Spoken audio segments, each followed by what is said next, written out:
Oke, Assalamualaikum warahmatullahi wabarakatuh. Kembali lagi bersama saya Dwi Andre Emiansyah Putra. Kali ini saya akan sharing sebuah pengetahuan kepada teman-teman. Ini saya akan menjelaskan suatu tentang kesastraan.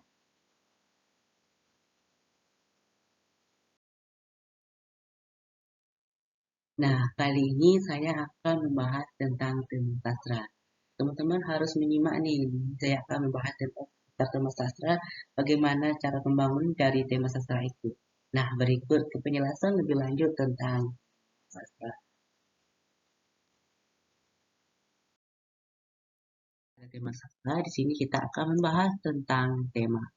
Nah, tema adalah gagasan pokok atau gagasan inti yang terkandung di dalam sebuah karya. Tema ini sebenarnya tidak terpubliskan, melainkan ada ketika teman-teman menganalisis suatu karya menggunakan unsur intrinsik. Nah, menurut Tarigan, tema ini adalah sudut pandang seseorang atau pemikiran seseorang, gagasan ide yang dikemukakan melalui karyanya. Nah, selanjutnya kita akan membahas tentang tema sastra. Nah, kali ini kita akan mengenal tema sastra.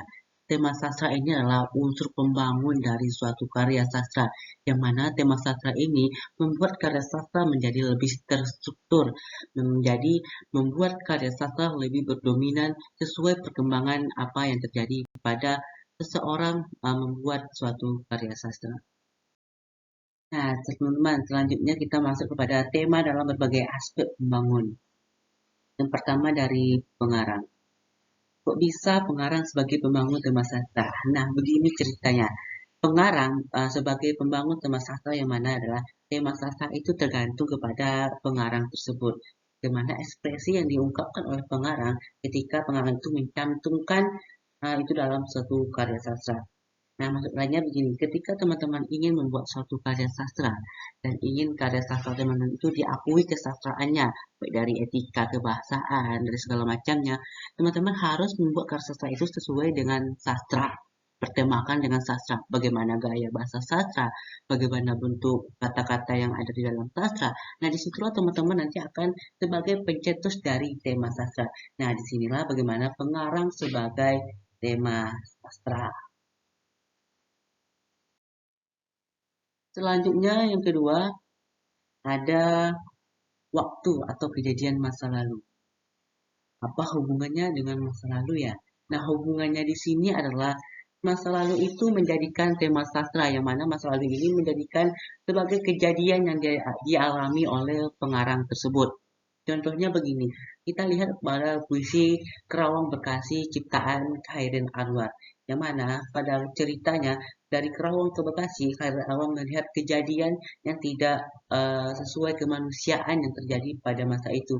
Nah, di situ bukan kejadian itu yang kita ambil untuk sebagai tema sastranya, yang melainkan kejadian utama yang terjadi masa itu. Dan di sini bersangkut paut dengan periodisasi angkatan. Contohnya kita akan membahas tentang angkatan 66 yang mana di angkatan 66 terjadinya revolusi politik atau politik tidak baik-baik saja. Kita lihat sebagai contohnya itu W.S. Rendra dengan Khairil Anwar.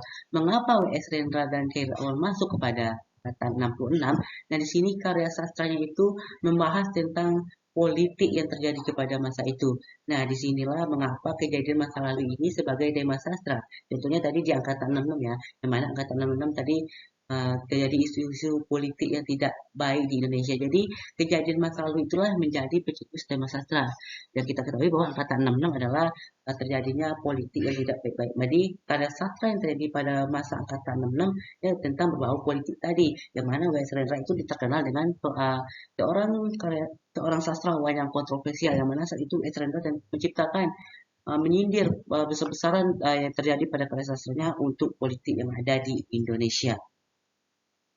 Selanjutnya tentang pengaplikasian budaya tempat. Nah, maksudnya di sini adalah kita akan membahas tentang beberapa kabupaten yang ada di Provinsi Riau. Kita bahas tentang Indragiri Hulu. Indragiri Hulu kita kenal sebagai kerajaan Islamnya. Berarti dengan Islamnya, apapun yang terjadi pada Indragiri Hulu adalah berbau tentang keislamannya. Jadi karya sastra yang terjadi pada Indragiri Hulu adalah tentang sastra yang berbau dengan Islam. Berarti tema sastra yang terjadi pada Indragiri Hulu adalah temanya tentang keislaman. Contohnya Nandong. Nandong itu sebenarnya bermaksud untuk menidurkan anak, tapi isinya itulah pengajaran pada agama Islam, ajaran tentang yang diaplikasikan di agama Islam. Berbeda dengan Kuantan Singi.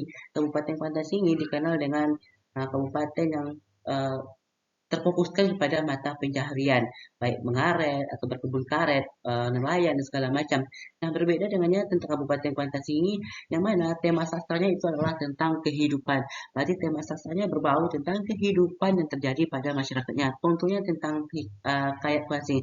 Sebenarnya Kayak Kuansing itu berisikan tentang cerita-cerita keagamaan. Sesuai perkembangan waktu, zaman, sekarang berubah lagi bahwa kayak Kuantan ini lebih menceritakan tentang kondisi hidup yang terjadi pada masyarakat Kuantan di sini.